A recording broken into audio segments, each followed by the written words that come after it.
Pag magupitan kita kuya, sigurado bibigyan kita ng chicks. Chicks.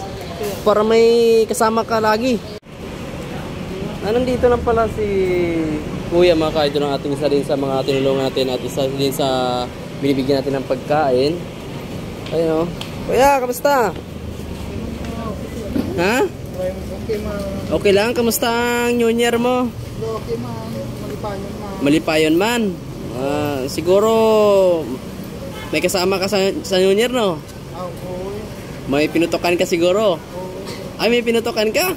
Ay, may chick siguro si kuya kasi may pinutukan siya. Ano na yung mga, ano na yan, mga, di pa yun na, ano, na ayo? Wala pa? Dugay pa? Bukas gugupitan kita. Bukas gupitan kita, tanggalin natin yung dito mo. Pugiin kita. Bukas ha. Saan ka magtambay? Doon ka lang sa ano, sa may plaza, doon sa may babaw doon, no? Sa may ano? Stage. Tapos bibili ako ng ano kasi si Tatay Emilio Garcia, yung matanda doon, natutulog sa ano. Nagupitan ko din. Nagupitan ko at nabigyan ko ng ano, damit na bago na 'yon. Malinis na 'yon yung katawan niya. Pinaliguan namin. So ikaw naman bukas ang gugupitan namin. Dito ka lang bukas maaga.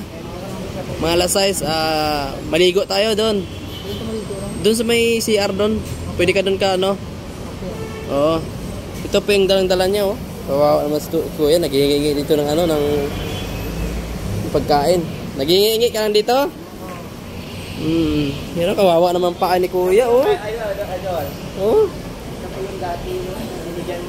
Siya pa yung dating binigyan ko. Ngayon hindi ko nabalikan kasi wala pa akong budget, wala akong pera. So, meron ako nitong ano, pang... May barbecue ba dyan? Tara, bili tayo ng barbecue. Barbecue. Gusto mo barbecue? Nakakain ka na barbecue? Doon sa mag-stay sa may ano, sa may plaza bukas.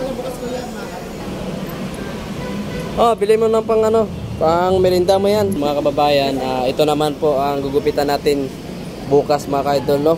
Meron naman tayong gupitan. Kawawa mga ka-idol, si kuya, oh. Yung mga ano niyo, paa niya, oh.